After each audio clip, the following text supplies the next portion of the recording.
The stars were quiet. Ships from many alien worlds had already bowed to the power of the Zeronian Empire. The Zeronians came from a far-off galaxy with massive ships, strange energy weapons, and soldiers who did not feel fear. They moved from one planet to another, and every world surrendered. No one dared to fight back. But when the Zeronians reached the edge of Earth's solar system, something changed. They sent their usual message: surrender or be destroyed. It worked on other planets, but Earth did not reply right away. They waited. On the command ship of the Zeronians, Commander Viler stared at the screen. His face was cold, his eyes sharp. He was proud of how quickly his forces had taken over the galaxy. Now, he was ready to add Earth to his list. Why do they not respond? He asked Dot, his second-in-command, a tall creature with gray skin and long arms, answered, "They are scanning our signal but have not replied." "They are preparing something," Viler smiled. "Let them. It won't matter. No one resists us for long." On Earth, humans were watching the skies. Satellites showed the huge fleet approaching. People were afraid, but the leaders were calm. In a meeting room deep under the ground, top military officers and scientists gathered. At the center sat Admiral Jake Bennett. He was a tall man with tired eyes and a firm voice. "They expect us to surrender," Jake said, "but we won't." One general asked, "Sir, they are stronger. Their weapons are better. They've beaten every planet they attacked." "That's true," Jake nodded. "But they've never fought humans. We don't give up. We fight with our hearts." Across the world, nations joined together. Countries that used to argue now worked as one. People built defenses. Soldiers trained harder. Engineers and scientists studied the little data they had about the Zeronians. The planet braced for the unknown dot in the sky above. The Zeronian fleet sent down small scout ships. One of them landed near a desert in Nevada. The Zeronians wanted to test Earth's reaction. They sent out a patrol of their warriors. That's when Captain Lisa Monroe was called into action. She was a young pilot, known for her quick thinking and fearless flying. She flew a jet near the site and saw the strange alien ship. As she flew closer, the alien ship tried to shoot her down. Lisa pulled her jet into a tight spin, dodging the blast. She fired back, aiming at the weak spots. With help from her squad, she hit the Zeronian ship hard. It exploded before it could return to orbit. It was the first time any world had shot down a Zeronian ship. News of the small victory spread fast. People cheered. The fear began to fade. Maybe, just maybe, Earth had a chance. On the Zeronian command ship, Commander Viler was furious. "They shot us down? These humans?" he shouted. His face turned red with rage. "One of our scouts." "A small one," the second-in-command replied. "It should not have happened. Double the patrols. Send more drones. We need to learn everything about this planet." Back on Earth, Admiral Bennett stood in front of a screen showing Lisa's victory. "This is just the beginning," he said. "We can't win by force alone. We have to be smart. We have to work together." He looked around the room. "We're not fighting for power. We're fighting for our home, for our freedom." People across Earth prepared. Farmers helped make food for the soldiers. Engineers made shields and new weapons. Kids wrote letters to troops. Cities built shelters. The world changed fast. And up in space, the Zeronians watched. They were powerful. They were cruel. But for the first time, they felt something new. Curiosity. Why? Didn't the humans surrender? Why did they fight? And what would it take to break them? The answer, the Zeronians would soon learn, was not in their weapons or ships. It was in the human spirit. Earth was not like the others. And the war had just begun. The air was tense across the planet. People knew the first victory was small, but it gave them hope. Lisa Monroe became a hero overnight. Her face was on screens all over the world. But she didn't feel like a hero. She knew the real fight hadn't started yet. Lisa sat alone in the hangar, looking at her damaged jet. It had holes in the wings and smoke marks on the sides. A mechanic walked by and gave her a thumbs up.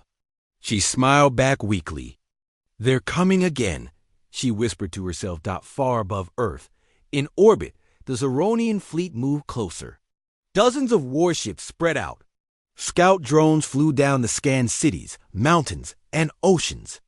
They recorded power grids, defenses, and human movement. Commander Viler stood in the control room of the flagship. His red eyes glowed. "The humans are more stubborn than we thought," he said. "We must hit them harder. We will strike fear into their hearts." His second-in-command nodded. "Shall we destroy one of their cities as a warning?" Viler paused. "Not yet. First, we test their military. Let's see how they fight. Then we crush them." That night, under the cover of darkness, a Zyronian battle group entered Earth's atmosphere. Their ships were dark, like shadows. They chose a quiet coast to land. Near a small town, they built a base in less than an hour. The town had no idea what had arrived. The next morning, a group of hikers found the alien ships. They took photos and sent them online. Within minutes, the pictures spread everywhere. The military saw the images and acted fast. Admiral Jake Bennett called for a rapid response team. Lisa Monroe was called again, this time with 3 other pilots. Alongside them, a special forces unit was sent to the ground. "We don't let them get comfortable," Jake told them. "We strike first, quick and clean." Lisa flew her repair jet above the coast. She saw the alien camp below, with strange machines glowing and Zeronian soldiers moving like robots. She gave the signal. The first strike came from the sky. Missiles rained down. The ground shook. Zeronian guards ran to their weapons, but it was too late. The Special Forces team arrived next, moving like ghosts through the trees. They attacked fast, disabling the alien tech and taking samples. One soldier, Marcus Cole, managed to sneak inside the alien ship. He found maps, energy weapons, and even a Zeronian communication device. He took what he could and escaped just before the ship exploded. The humans left nothing behind.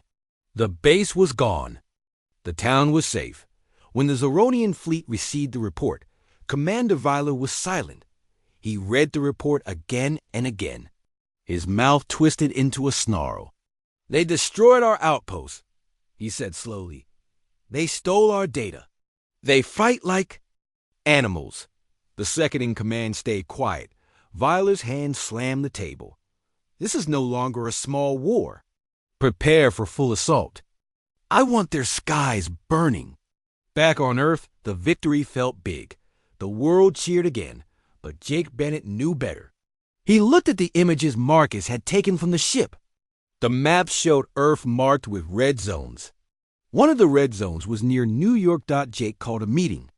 They're planning to attack the major cities. This was just their first move. Rachel Turner, a calm and smart diplomat, joined the meeting. She had spent years studying alien languages. "We need more than weapons," she said. "We need to understand how they think." Jake nodded. "Then let's start talking to the other worlds they conquered. Maybe someone out there has answers." Rachel began reaching out using the stolen device. She sent out a simple message. "Earth is fighting back. If you hear this, we are not alone." For a long time, there was no answer. But late one night, Rachel heard a voice. It was not human. It was soft, tired, and scared. "You are Earth? We thought no one would fight them. We are the Solari. We will listen." Rachel sat back in her chair. Her hands shook. God hope was growing. Humans were not the only ones who wanted to resist. And now, the Zeronians had more than one problem. The second battle was over, but the real war was just starting, and this time, Earth was not alone. The news of a voice from the stars changed everything. Rachel Turner listened to the Solari message over and over again. The Solari sounded weak, but kind. They were not like the Zironians. They had once been free and powerful, but now they lived in fear. Their cities were under Zironian control. Their skies were not their own. Rachel sent a reply, short and careful. "We want to fight. We want to help. Can you tell us what you know?" A new voice came days later. This one was older and stronger. It was the Solari leader, Malin. He spoke. "Slowly, your bravery is rare. The Zironians are not used to resistance. That is why they fear you. We will share what we can. But be careful. They will not stop." While Rachel worked on communication, Admiral Jake Bennett prepared for the next step. The skies were no longer safe. Zironian ships flew above Earth, scanning every region. People saw the dark ships and ran for cover. Cities went into lockdown. Still, humans did not give up. Captain Lisa Monroe was in the air again. This time, her mission was to fly close to a Zironian scout ship and bring it down without being noticed. Her jet was fast, painted to hide in the sky. She flew with 2 other pilots. They found the scout ship over the Pacific. It moved slowly, watching the sea below. Lisa flew low and quiet, hiding behind clouds. Then she gave the order. They attacked.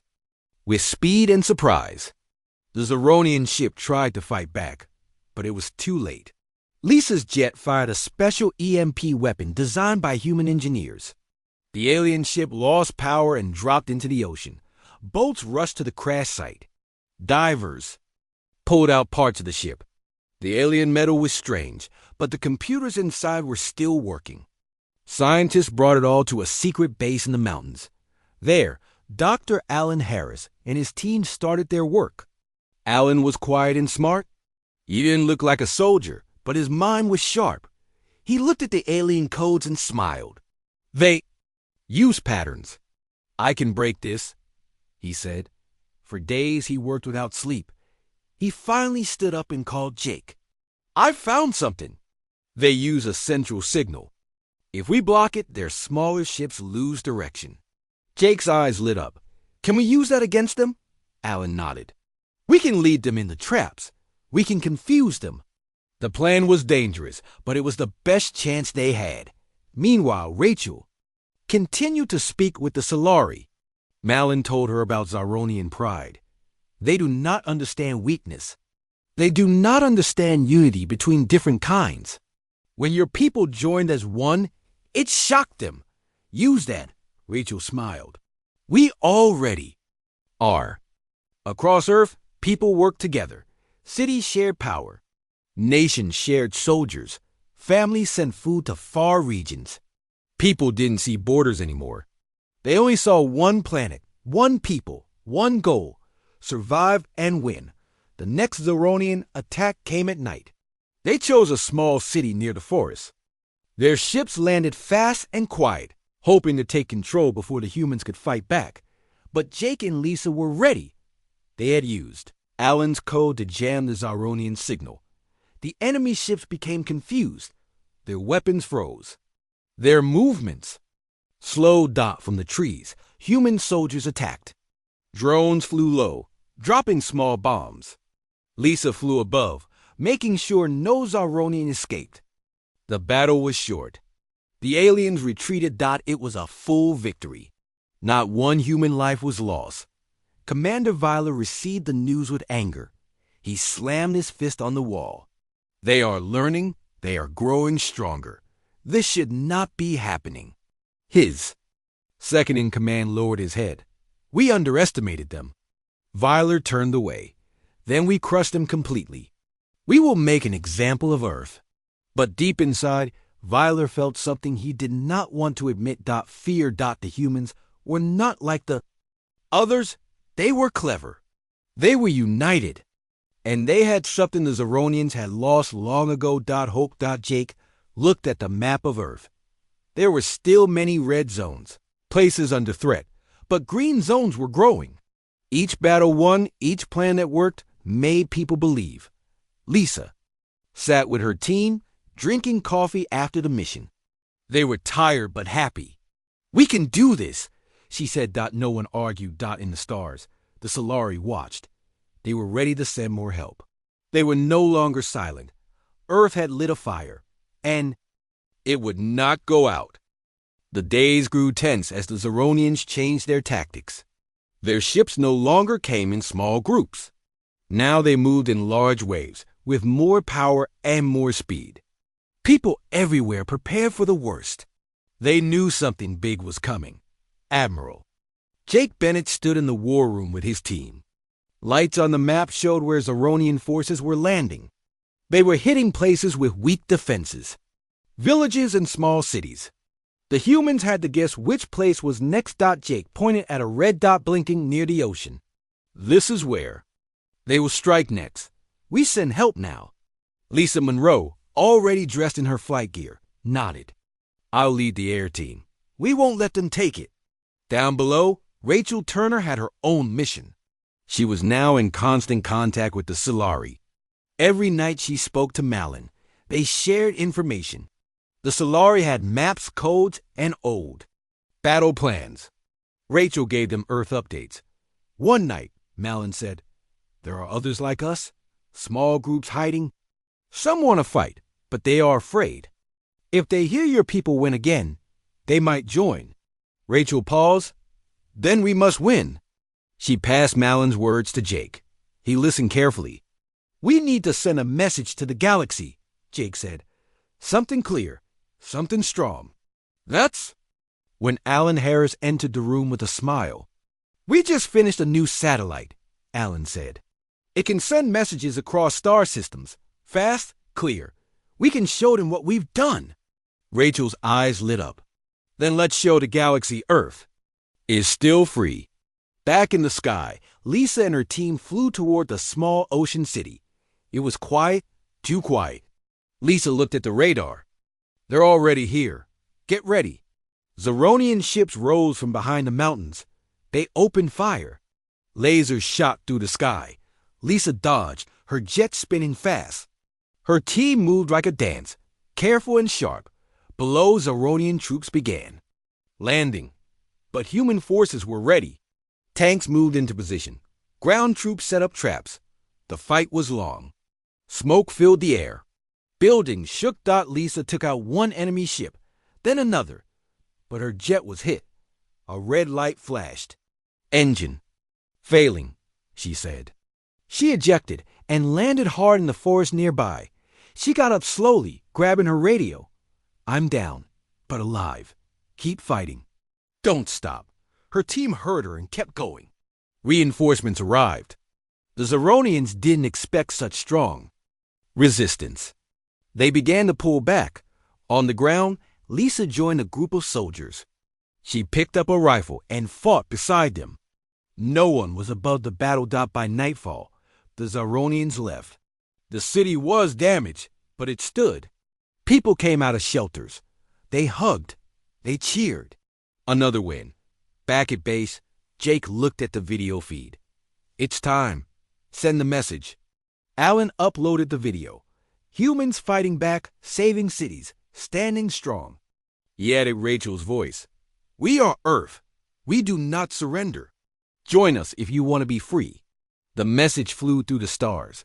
On a faraway planet, in a dark cave, a group of tall, thin aliens watched the message. One of them whispered, they are different. They are not afraid. Maybe it's time. Back on Earth, Rachel received over a dozen replies in 2 days. Small groups, small voices, but full of hope. Malin messaged again. You have lit the stars. Others now speak. We will gather them. Soon we will stand together. Jake looked at the team. This is no longer just our fight. This is a fight for everyone. Lisa returned to base with a limp but a smile. Her team welcomed her back like a hero. Next time, she said, I'm bringing a bigger jet. Everyone laughed, even in their tiredness. The humans had made a mark. They had shown the galaxy something new, a planet that would not bow. And now others were rising too. The war was far from over. But Earth had turned the tide, and the stars were watching. Zeronian forces were now watching Earth more closely. Commander Veiler ordered more scouts, more attacks, and more pressure. He believed that if he kept pushing, the humans would break. But each attack only made Earth stronger. Jake Bennett stood with his commanders. He showed them a list of new allies. Small messages had arrived from distant stars. Other alien groups, once silent, were now speaking. "These are signals from planets once ruled by the Zeronians," Jake said. "They want to rise. They are afraid. But they want hope. We need to help them." Rachel Turner was already preparing messages. She had learned how to use the Zeronian signal to reach many systems. Her voice was calm and clear. "We are Earth. We stand together. If you are hiding, if you are waiting, now is the time. We are not alone anymore." Alan Harris worked on the alien tech they had recovered. His team created a new jammer that could block enemy ships in a large area. "This will give us time to defend our cities," he explained. Lisa Monroe was back in the air, training new pilots. "You have to stay calm, stay sharp," she told them. "Zeronian ships are fast, but they are not smarter than us." One of the new pilots, Ethan Ward, asked, "Do you think we can win this?" Lisa looked at the sky. "We already are. Every day we fight back, we win." In space, a group of Solari ships left their hidden base. They had watched Earth long enough. Now they wanted to fight. 2. Malin, the Solari leader, spoke to his crew. "The humans have shown us the way. We fight not for power, but for freedom." Their small fleet arrived near the moon. Earth welcomed them. It was the first real sign that other worlds were ready to stand with humanity. Jake met with Malin in a high-security base. They shook hands. "Welcome to Earth. We are honored." Malin nodded. "We are late, but we are here. Others will come." Plans were made fast. The Solari had maps and codes. Earth had soldiers and courage. Together, they prepared for the next big battle. The Zeronians sent a huge ship toward Earth. It was not like the others. It was larger, darker, and full of weapons. It carried elite warriors and new machines. Viler called it the Hammer. Jake saw it on the radar. "They want to crush us with fear," he said. "Let's show them we are not afraid." The Hammer arrived near Africa. Its goal was to land and build a command center. Earth forces moved quickly. Solari ships blocked its path from above. Human jets flew in tight formation. Ground troops waited in hidden positions.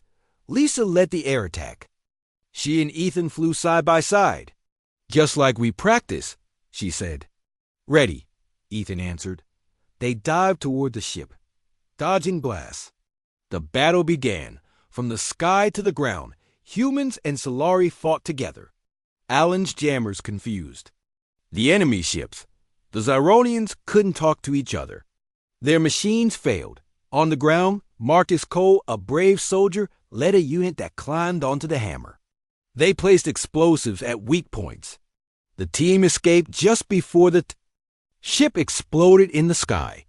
People around the world watched it happen live. The Hammer, the great weapon, was gone. The cheers were loud. Even in space, the Solari celebrated. Viler watched the defeat in silence. His hand shook. He looked at the map and saw Earth glowing with resistance. "How can this be?"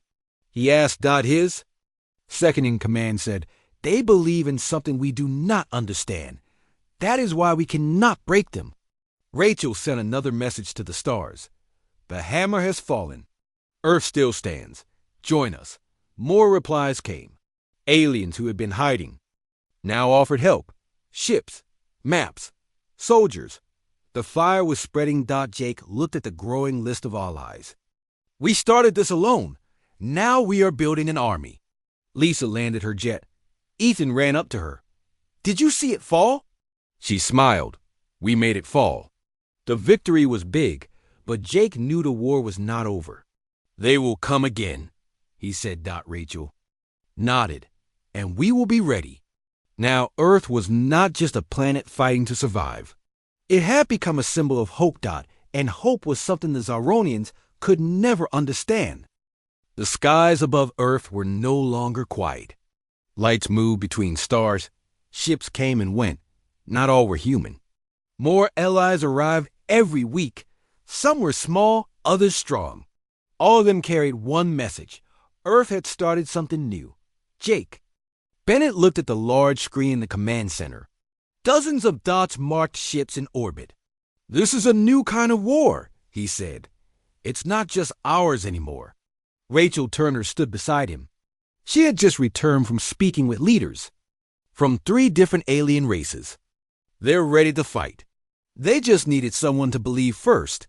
Lisa Monroe trained new pilots every morning. Some were human, some were not.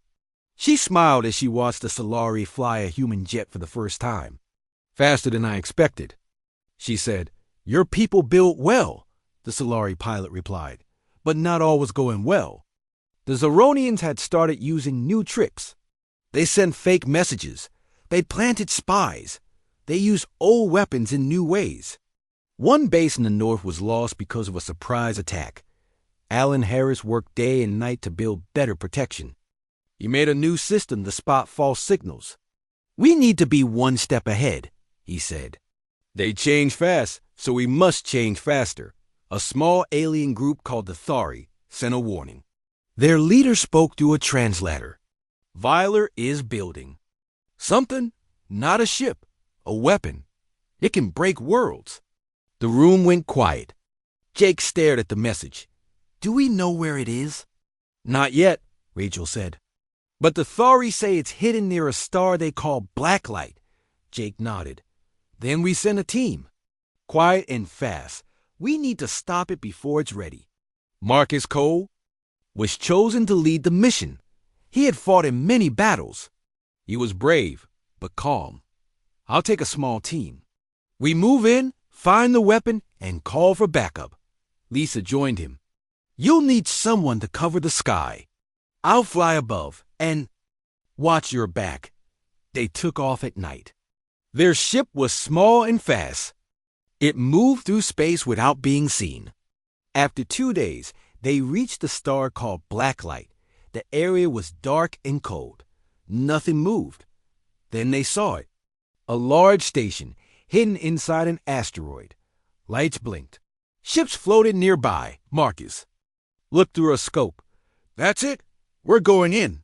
The team landed on a small rock nearby and moved in quietly. They found a tunnel that led inside the station. Inside, they saw the weapon. It was not like anything they had seen. It looked like a black tower, pulsing with light. Lisa flew above and kept watch. "You have 10 minutes. Then we'll have company." Marcus and his team placed small charges around the base of the tower. They took pictures, scanned codes, and sent them to Alan. Allen studied the scans back on Earth. "This weapon pulls power from stars. It could destroy Earth in one hit. They must be stopped." As Marcus finished placing the last charge, alarms went off. Zyronian guards ran in. A fight broke out. Blasts filled the room. Lisa saw the flashes from above. "Time's up. I'm coming in." She flew close and fired at the guards on the outer walls. Her blast gave Marcus and his team a way out. One of the team members was hit. Marcus carried him as they ran. They reached their ship just in time. The charges exploded. The black tower shook, then cracked. A second later, it broke apart. The weapon was gone. Lisa flew beside their ship as they escaped. "Nice work," she said. "Thanks for the cover," Marcus replied. Back on Earth, Jake received the report. "The weapon is gone." That was their last hope to end us fast. Rachel sent a message. "The weapon is destroyed. Earth and our allies are still standing. The time to rise is now." More ships answered. More leaders offered support. Even planets that had been quiet for years now sent fighters. Viler heard the news in his dark chamber. He sat alone. His eyes stared at the wall. They stopped the weapon. "We are losing control." His second-in-command entered. "We must retreat and rethink." Viler shook his head. "No, we end this. We go to Earth with all we have. If we fall, we take them with us." But fear was in his voice. Something he had never known before. Earth had done the impossible. It had survived. It had inspired. And Now it was ready for the final fight. The day was quiet before the final attack. People across Earth woke up early, feeling nervous but hopeful. News had spread that the Zeronians were coming with their biggest fleet. Everyone knew this would be the last and hardest battle. Admiral Jake Bennett stood at the front of the command center. He looked at his team, remembering how far they had come. They were tired, but their eyes were sharp. Rachel Turner was checking the communications, making sure the Solari would send help on time. Dr. Allen Harris and his scientists finished the last test on the new shield device. Captain Lisa Monroe was in her flight suit, standing with the pilots. She checked her jet one more time. Jake spoke quietly. We do not fight alone. We fight for everyone who dreams of freedom. Outside, cities had changed. Windows were covered, roads blocked. People stood together, ready to defend their homes. Some people held old hunting rifles. Others stood with nothing but hope. Around the world, people waited for a signal. Above Earth, the sky darkened. Zeronian ships appeared like a black storm. Their lights flashed, and their engines rumbled. Commander Viler watched from his ship, his face cold. He had promised to end human resistance today. The attack began. Zeronian fighters dropped from the sky, shooting at buildings and soldiers. But the human shield device worked. The first blast bounced off a shining barrier. Human pilots raced into the air, led by Lisa. She spoke to her team, "Stay calm. We know what to do." Dr. Allen's code confused the Zeronian ships. Some turned in circles. Others lost power and fell from the sky. Ground teams used their traps and blocked the streets. In some places, citizens ran with food and water, helping the fighters. Rachel called out, "The Solari are here!" Small ships with blue lights appeared behind the enemy fleet. The Zeronians were caught by surprise. For the first time, another race fought side by side with humans. Commander Viler ordered his ships to attack the Solari, but his fleet was already in trouble. Their signals were jammed, and the humans fought like no one he had ever seen.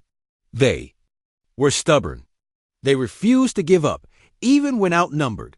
Lisa's jet flew low and fast, dodging enemy fire.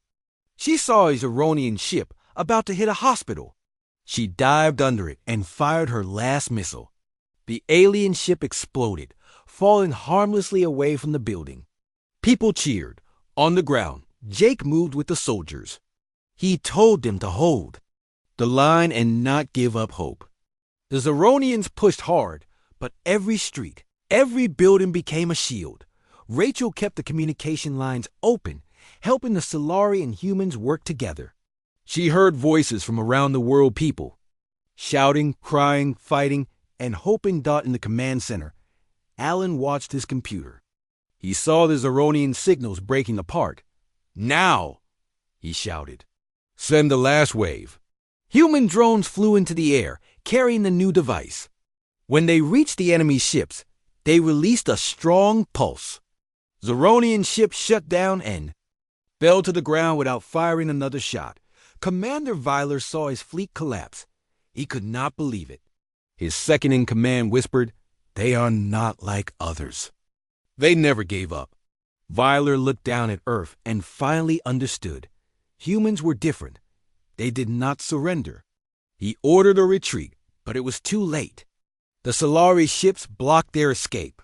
One by one, Zeronian ships surrendered. On Earth, people cheered and cried. The sky was finally clear. The war was over. Lisa landed her jet and hugged her team. Jake walked through the streets, shaking hands and thanking people.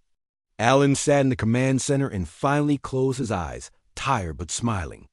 Rachel sent a final message to the Solari. "Thank you for believing in us. We will always remember your help."